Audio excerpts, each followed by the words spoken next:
Sector, Marilo Lamiglit.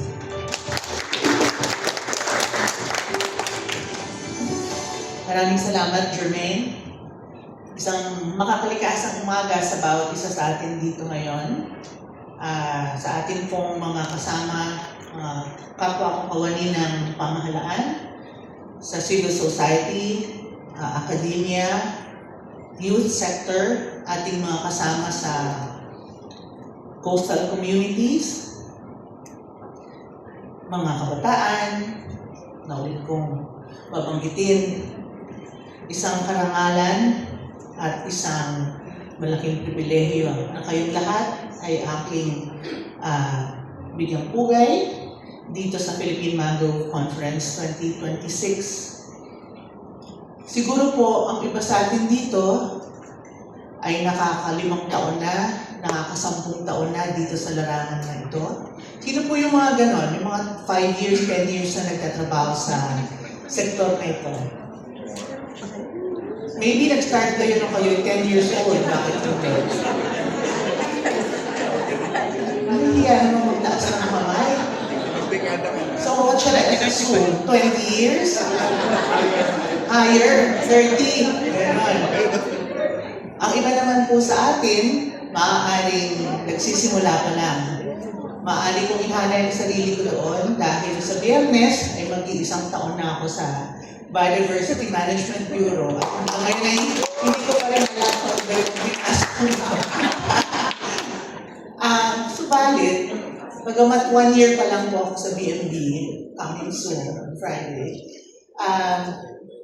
sa mga nakakakilala sa akin, alam naman po ninyo na matagal na rin ako nagtatrabaho sa conservation sector, bagamat officially bago dito, ako naman ay nasa hospitality sector. But I was very privileged to have had that interaction with local communities, lalo na doon sa mga nangangasiwa, nangangalaga, at gumagamit, at umaabuso, namumutol, nagraraha, nanununog, at kung ano-ano pa ng ating mga bakawan. Suma total ng lahat ng yon, ng aking karanasan, ay ang pagiging isang tao, isang human being na nangangailangan ng mga resources mula sa kalikasan, minsan umaambag, minsan ay walang ambag, subalit laging naglalayon na mapaigi ang mga bagay-bagay. So, ngayong umaga, sinimulan ko na sa aking isang maliit na reflection. Alam ko po na hindi ko na kailangan i-define kung bakit mahalaga ang mangroves dahil kaya nga kayo nandito dahil alam niyo na po yun. Di ba po? Alam na po natin mahalaga ito. At sa bawat isa sa atin, iba-iba ang dahilan kung bakit sa paligid natin mahalaga. Para sa mga nakatrabaho ko sa New Bahay Mangrove Ecotour Association, dati silang mga nabuuling, dati silang may mga pugon, dati silang nagraraha. Alam mo yung nagraraha?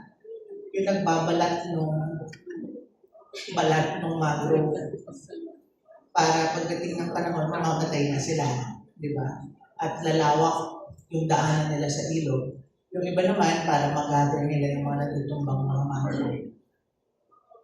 Ay, alam natin na hindi ito madali.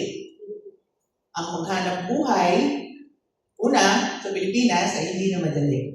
Pangalawa, maghahanap buhay ka na umaasa ka sa kalikasan, ay hindi rin madali. Tapos, maraming mga pagbabawal kung ang hanap buhay mo ay nakadikit sa mga bakawan, lalo hindi madali. Ngayon, tinuruan namin sila, inorganisa, at tinuruan namin na maghanap buhay na naaayon sa mga tamang alituntunin, at sila pa rin ay hindi madali ang buhay nila. Subalit, ang lahat ng ito, I know we can all identify with bits and pieces of the story. And I know that we're here today, perhaps humbled by not too successful attempts at conservation in whatever field or place we've been in, but really because we have expectations of ourselves, and of each other to continue. So ang aking big word sa pagbubukas nitong conference na ito ngayon ay padayon.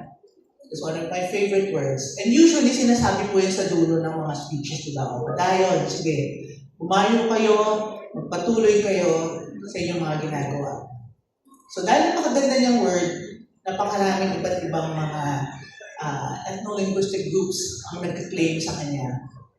But I'm Ilongga, so I say it's a Hiligaynon term, padayon. Magpatuloy.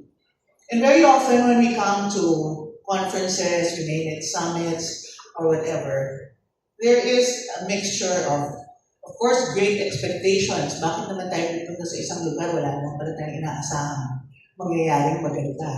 Di ba?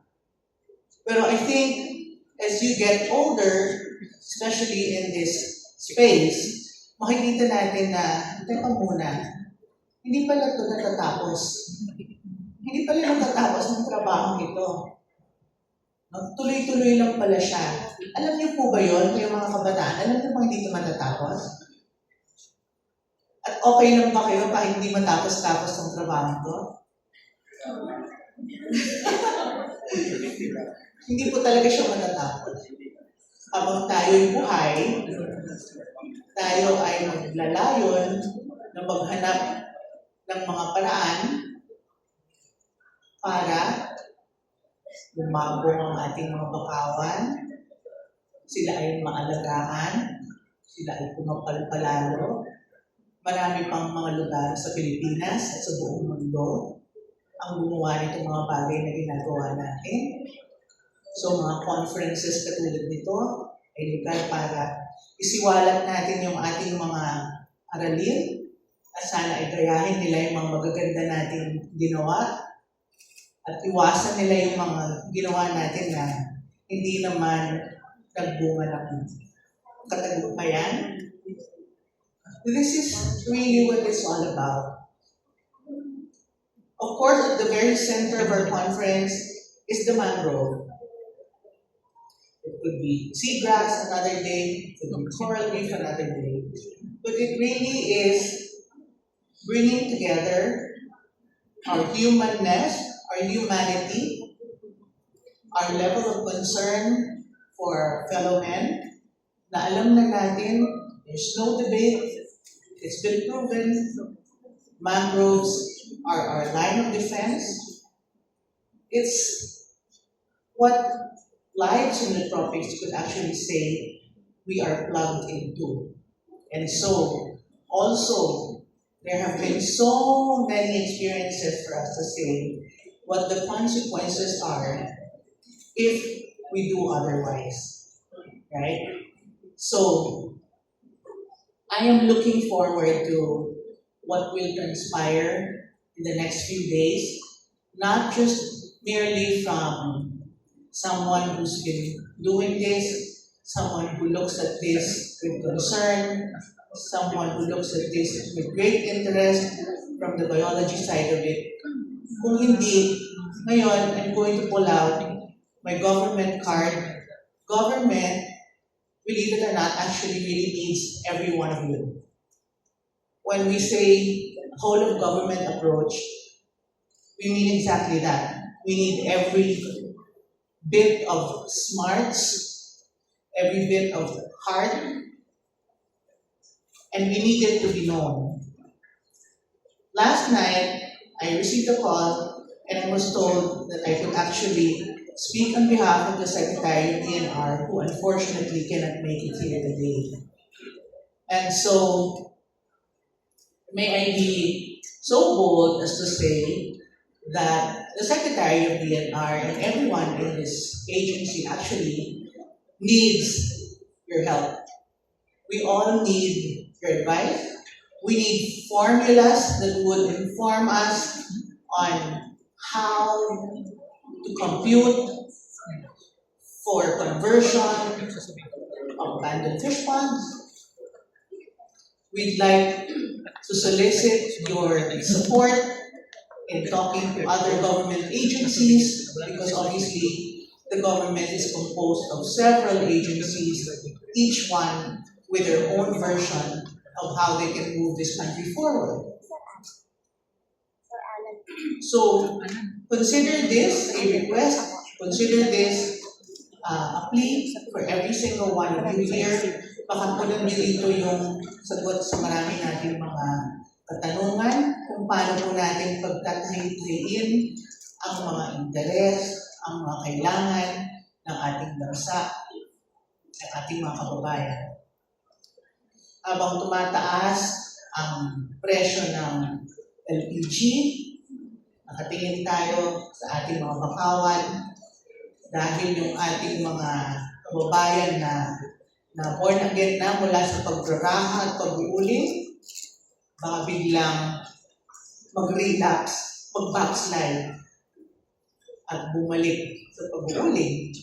So, maraming po tayong mga concerns. I know that the next 2-3 days will not be enough for all of us to cover all of these concerns, but I don't think that it was really designed to be that way. All of these are conversations, continuing conversations, maybe beginning of conversations that you will have with newfound colleagues in this space that will hopefully yield more solutions in the days to come. And so, once more, I'd like to thank every one of you for making it here. Maraming salamat po sa pagdalo. At muli, padayon ng bawat isa sa paghahanap ng mga paraan para lalo pang maging mayabong ang ating mga bakawan. Maraming salamat po.